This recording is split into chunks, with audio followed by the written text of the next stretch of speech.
Let's talk all things belly fat and belly fat in relationship to perimenopause and menopause.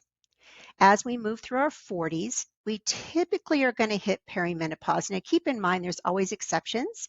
Some women go through menopause earlier, some later. So this number can vary, but for most of us, it is occurring around 45 to 50.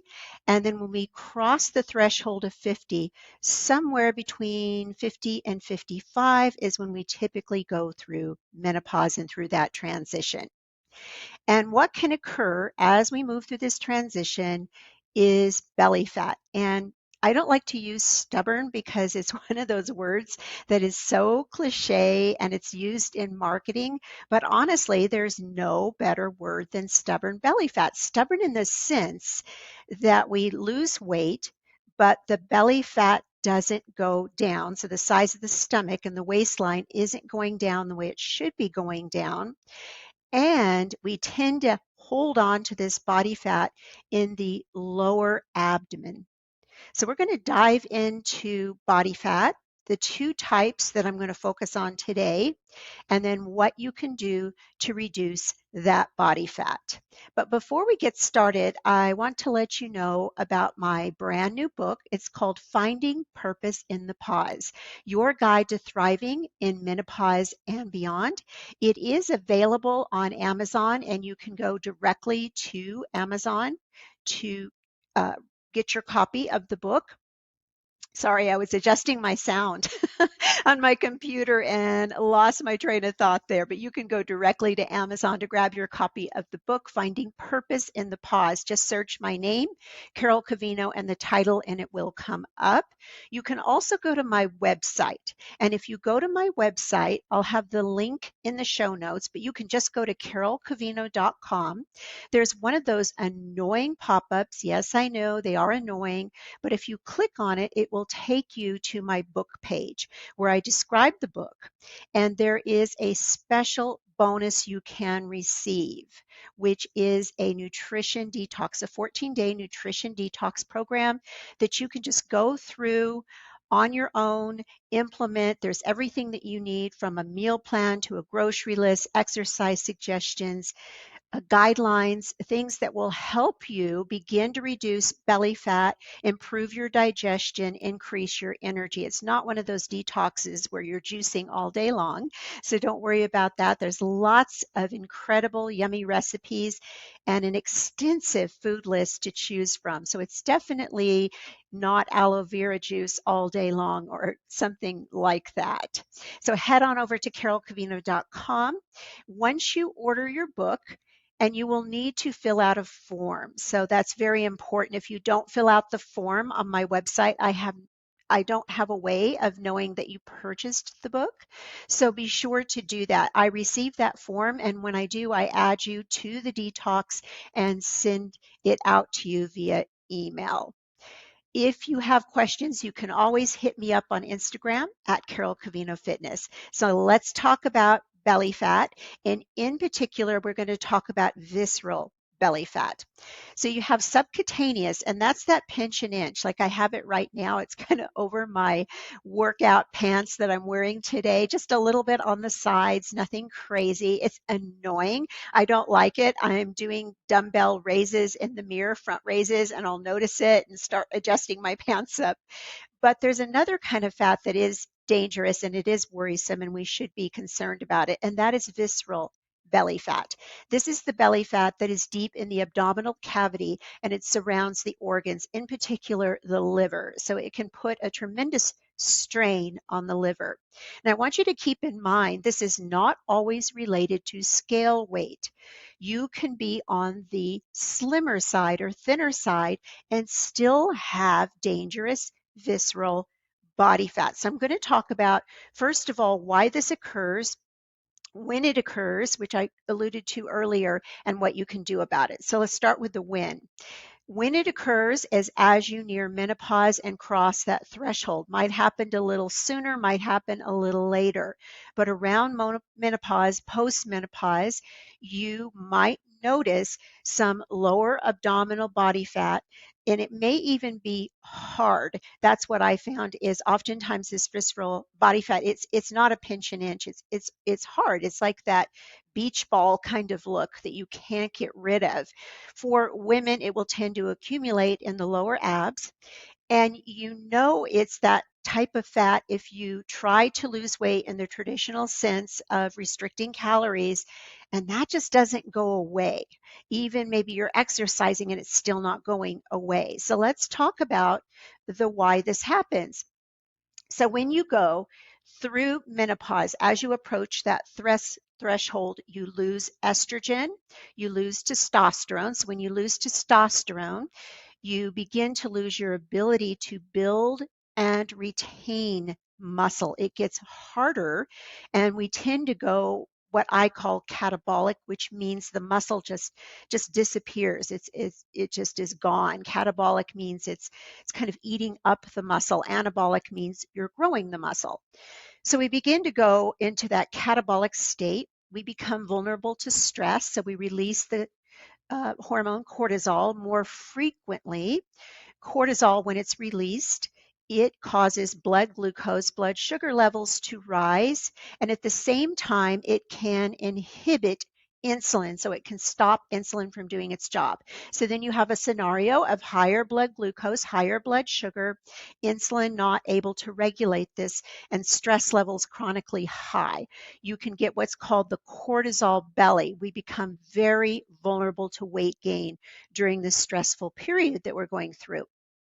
Estrogen regulates metabolism. So basically, how much energy you're using. We know energy as calories, so how many calories you're burning. And fat storage, how much body fat you are storing and where you're storing it at. It disrupts the balance of follicle stimulating hormone, testosterone and progesterone, when estrogen dives. So it affects testosterone, it affects progesterone, it affects these different hormones.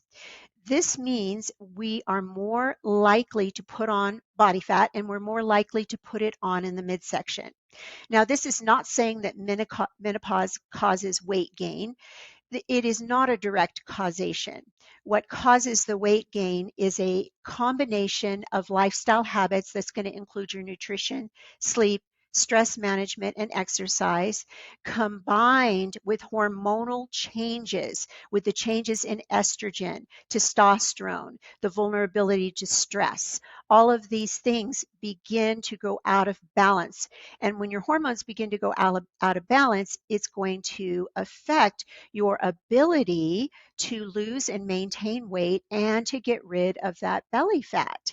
So, no, there's not a direct causation, which is good news. That means there is a way that we can eliminate and decrease belly fat, and in particular, the dangerous visceral body fat that leads to many chronic diseases. Chronic meaning diabetes type 2, cardiovascular.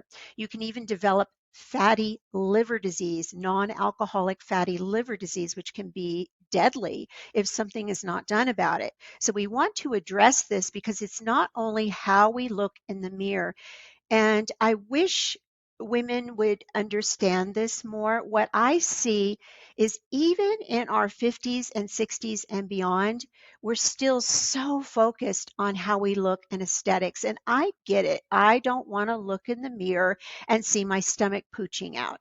It makes me feel self-conscious. I tug at my clothes. I want to be able to wear a swimsuit, a dress, a tighter dress, where if I have belly fat, that tighter dress is going to show that belly fat.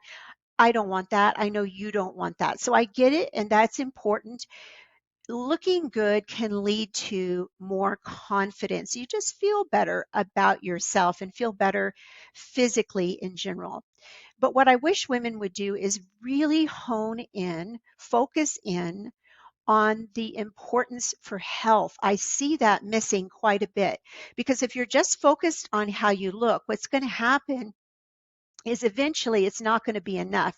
It might be enough in the beginning to get you started and spur you on, and you want to look good for that wedding, that vacation, your daughter's getting married, you're going on a cruise, you want to wear some really nice clothes that you have picked out. But when that goal is gone, and let's say it's the middle of winter and there's no vacations and there's no weddings and you're covered up because it's cold. New Mexico was rather cold here in Albuquerque this past winter. Then that motivation to continue is going to leave. That inspiration that you received when you lost the weight, looked better, went to the wedding, isn't present anymore. It's not enough. So you've got to think further. You've got to think longevity, which is lifespan plus health span. So, in other words, how long your life is and the quality of those years, because you don't want to just live, you want to live well and live with vitality and have those years be quality.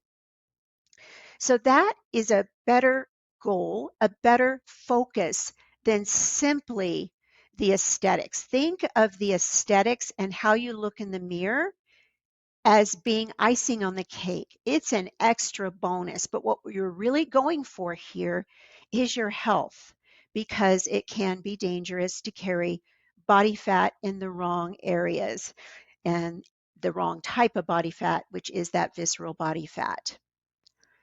So insulin resistance is a big part of this. Last week on my Facebook business page, I did 5 videos, a 5-part series, and I was actually taking points from my book, Finding Purpose in the Pause, Your Guide to Thriving in Menopause and Beyond, which you can grab on Amazon. I was taking points from that each day and teaching on them. And they all had one thing in common. Those 5 videos really had one thing in common, and that was you must be insulin sensitive. Insulin must be able to come in and do its job. It must be balanced. So you eat your meal, blood sugar goes up, insulin comes in, moves it into the cells. If you have muscle, then your body is able to grab up that excess blood glucose like a sponge and use it.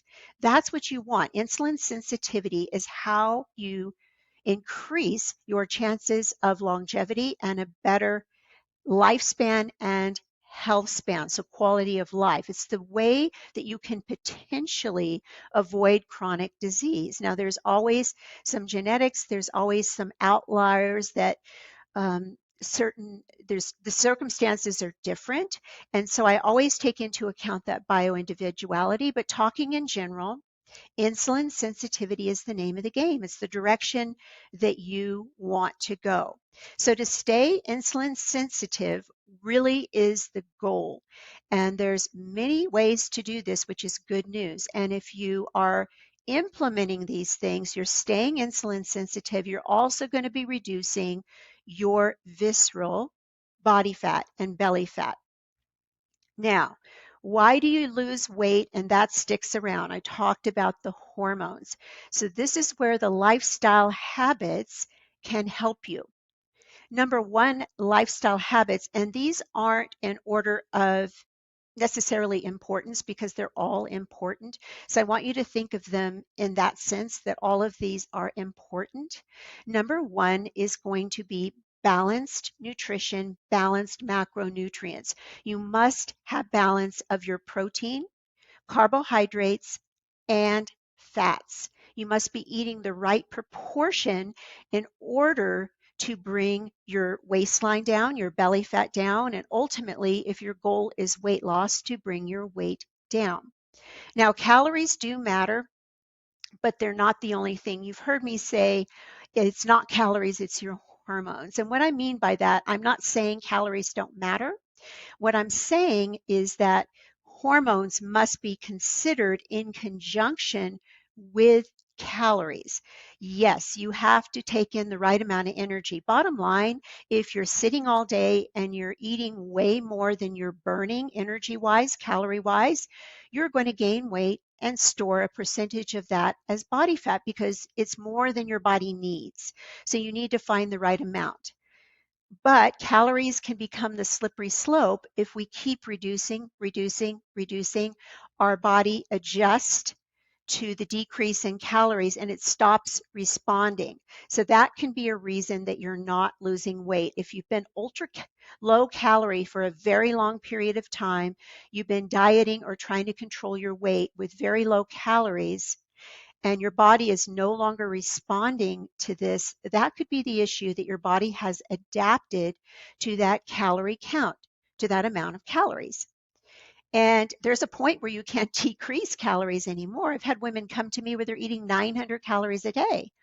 That's ridiculous. There's nowhere to go but up. You've got to bring the calories up. And so that's why you often hear me say it's not calories, it's hormones. And you'll often hear me say we need to avoid having our metabolism adapt to low amounts of food. We don't want that adaptation. So we typically have to go in and out of a caloric deficit if weight loss is our goal and if fat loss is our goal. But that nutrition, bringing the macronutrients in balance, is key for protein. And I know I repeat myself a lot, but I'm continually getting new women that are listening to the podcast or having their husbands listen to the podcast. So I do repeat this because it's important and everyone needs to know. For protein, you should be getting 0.7 to 1 gram per pound of body weight. So if I'm 120 pounds, I multiply that by 0.7. That's the minimum amount of protein I should get. Better would be 1 gram per pound of ideal body weight. If you have a lot of weight to lose, you're not going to use that number because it'll be too high. You'll want to find a number that's in the range of your goal for body weight or what you believe your healthy weight to be, and set your protein to that goal. First thing on your plate should be protein. There should be no snacking between meals, and particularly snacking that contains no protein. Now, I aim mostly for 3 good meals per day, but I am extremely active. So occasionally I include a mini meal in the mid-afternoon. And my mini meal, it's kind of a snack because it's smaller than what I would normally eat at a meal, but it's structured like a meal, meaning that I start with that protein. I'm never eating an apple just by itself. That's a sugar spike. Apples are healthy, they have fiber, they contain micronutrients, but they also contain fructose. And when there's nothing to slow down the sugar spike, that's just not a good idea for our bodies. Remember, the name of the game is regulating blood glucose, blood sugar levels, balancing them, and the hormone insulin, being insulin sensitive. Another snack is people will reach for, say, chips. So they'll reach for peanut butter and toast. I'm just kind of pulling things out with really no protein except what's in that peanut butter, a little bit of protein, but it's basically you're eating a fat and a carb. So the fat will slow the effect of that carb down a little bit as far as blood glucose, blood sugar levels. However, to really balance it out, you need protein. So very important to always begin with that. So when you're looking for something to eat, you're planning your meal, do not jump ahead to what you're going to have for your carb. Do not jump ahead to what you're going to have for your fat. Focus on quality protein. Now, I do get women in my community that are vegan and vegetarian. I'm asked about this all the time. I do not try to talk them out of it because I feel that this is an individual choice. But at the same time, I need to be realistic. If you are a vegetarian and you're a vegan and you're struggling with that belly fat and your protein is too low because you're not getting animal protein and your calories are too high because your protein is coming from things like quinoa or beans, which are going to be, typically you have to eat so much of this that your calorie count would be far higher than having the lean protein, the lean quality animal protein. So what happens is it gets very difficult, almost impossible to balance macronutrients. It can be done. When I say impossible, what I mean is the carbohydrate count will always be a little high or the fat count may always be a little high, just because many of the carb sources for vegans are also protein sources. So they're both. So it's very, very hard to even go low carbohydrate, almost impossible. So when I'm working with vegan and vegetarians, we don't worry too much about the carb count. I try to keep it under control and not too high, but it is a challenge to get that protein in. And so if you're not losing the belly fat and it's going nowhere, but you've lost weight, begin to track your calories. How much of your calorie intake is protein? Look specifically at protein. Are you meeting the 0.7 to 1 gram per pound of ideal body weight? Are you meeting that number, or at least getting to 100? 100 would be the bare minimum. Now, this depends on your size. I mean, obviously, if you're a very petite woman, it could fall at 100 or a little bit below. If you're a bigger boned person, then that number is, the requirement is going to be higher. But what I find working with vegan and vegetarians is that even getting to 100 grams, they can barely do it. It's often 50, 60, 70, and then they top out at about 75. Maybe they get to 80, and they just can't make it to that 100 grams. It's just hard because they're trying to keep their calories to a certain level. And when they up the protein with these carbohydrate sources, it's upping the calories. So it's not that I'm dead set against eating this way. I understand that there are reasons why men and women choose this path. So it is never my job to tell you what to do, but I like to be very honest, because if I tell you, okay, you're coming into my Fit and Fierce program, and no matter what, you're going to get these results, but you're vegan or vegetarian, I have to let you know you're going to have to work a lot harder than somebody who's taking in animal protein to meet your protein goals. Having enough quality lean protein is the number one step in your nutrition. You want to choose carbohydrates and fats that are organic, natural as much as possible. They are things found in nature. So for a fat source, that could be salmon because it's a very fatty fish. It could be eggs if you're not sensitive to eggs. It could be a very lean steak. You're getting your fat content that way. It could be nuts or a nut butter or avocado, things that are natural. Olive oil, extra virgin coconut oil, although I don't use too much coconut oil, and just getting the highest quality that you can to meet the fat. And then for carbohydrates, same thing. You want things that come from the ground and come from the trees.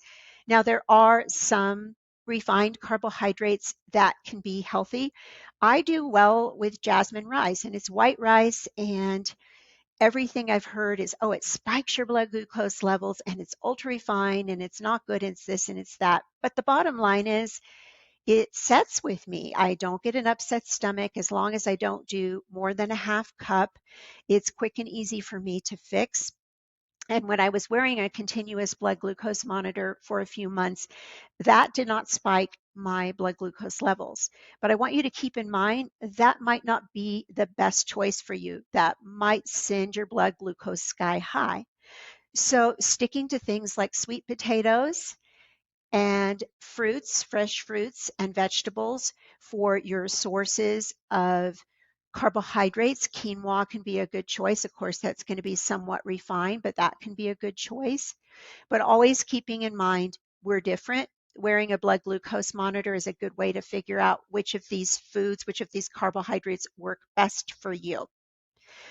Next up for lifestyle habits is you must have a place for those carbohydrates to go. So if you're wanting to eat a little bit of a moderate carbohydrate diet, you feel better on that. I typically feel better on that. I can go very low carb for a short period of time, and I sometimes do so to reach a goal. And I go in and out of a low carb. But eventually, I've got to put some carbs into my body. Otherwise, I start feeling depleted. My muscles go flat. I just don't have the energy, but I'm very active.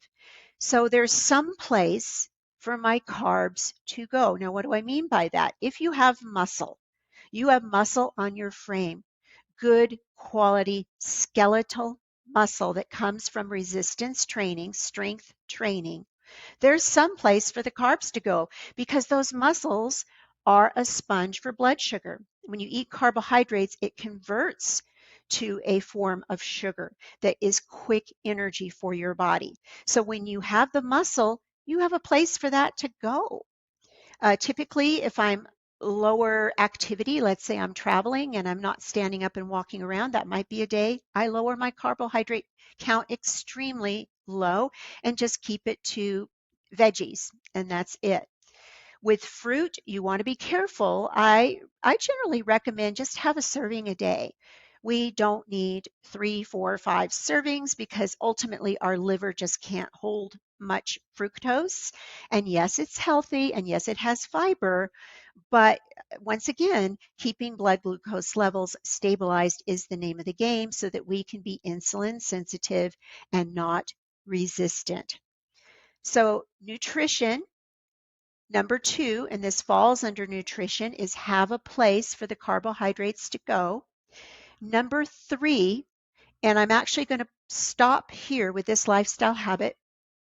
There are others, but I'm going to wrap it up here, is going to be exercise and the right kind of exercise. And I already basically described this, and I've described it in several past podcasts. So any podcast basically that talks about strength training, pretty much almost every one I have mentioned how muscle is a sponge for glucose. But there's more important things to muscle, and I talk about that too in other podcasts. It is a protection. So if you take a fall, like my husband did off the roof, having a good amount of muscle is helpful. Having strength along with that muscle, because we lose muscle at 1% per year in our 40s, that doubles at a certain point. In our 50s, it increases again in our 60s. We lose strength at double that rate. We lose speed and power at double to triple that rate, depending on the individual. So having that exercise resistance training is very important.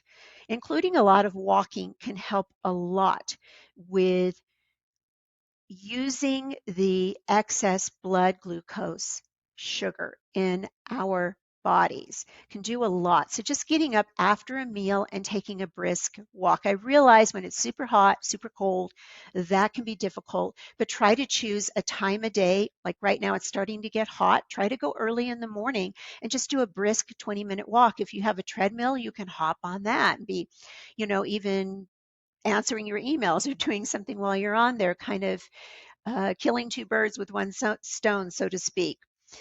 But what we want to do is have some kind of movement because that movement is very important.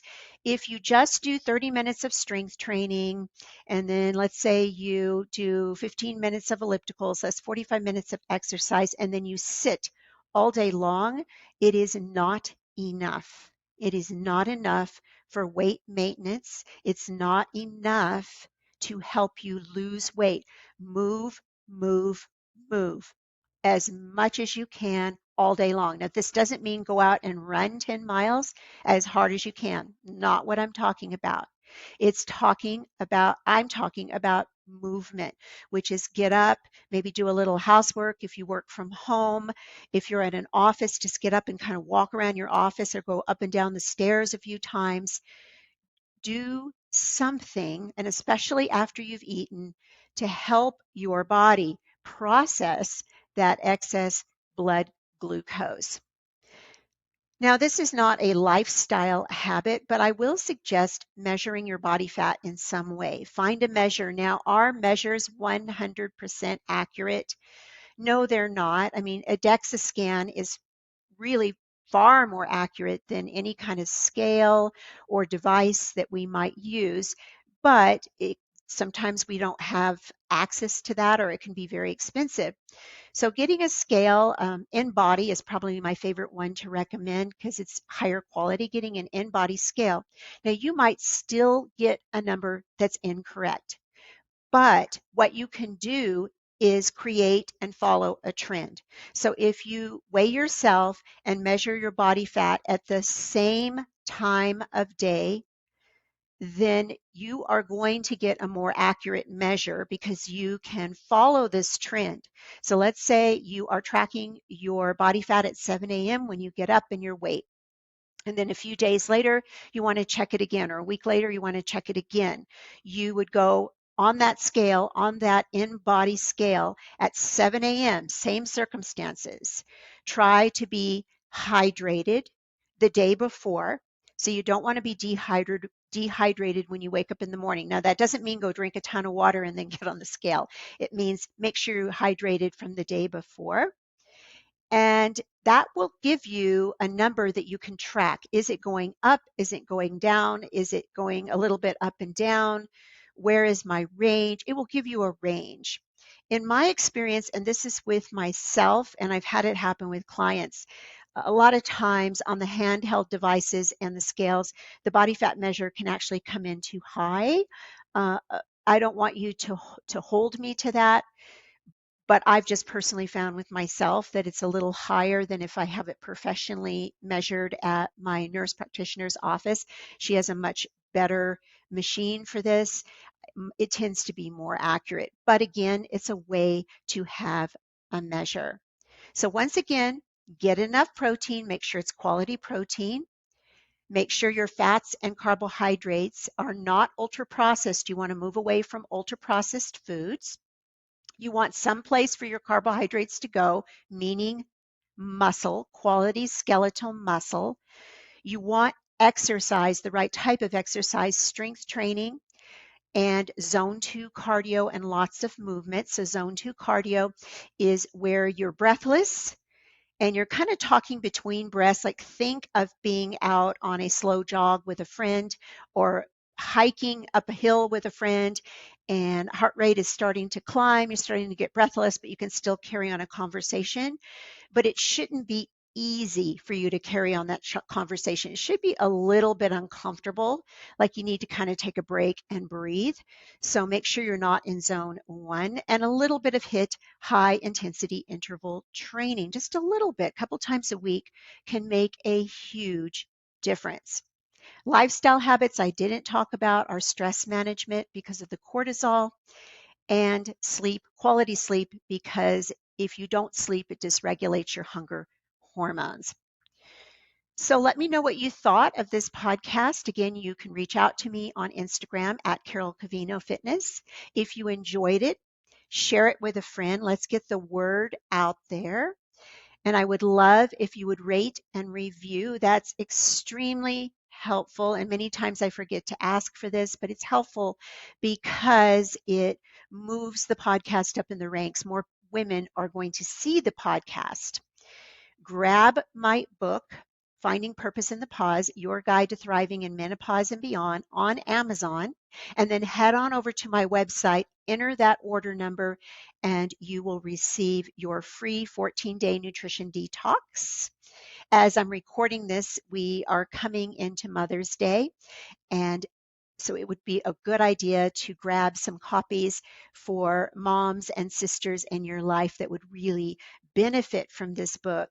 I really cover everything in there. Nutrition, I get very detailed, exercise, intermittent fasting, and my recommendations for all of this. I touch on supplements. I touch on hormone replacement therapy, the effects of stress, sleep, and even past trauma. All of it is in here. It is a quick read. It's not a super thick book. You can get through it rather quickly. Once you do, let me know what you think. And the best way to do that is to post a review. I really need your reviews because that's how the book once again moves up the ranks. So thank you for joining me, and check out the book. And until next time, I wish you every blessing. Bye-bye.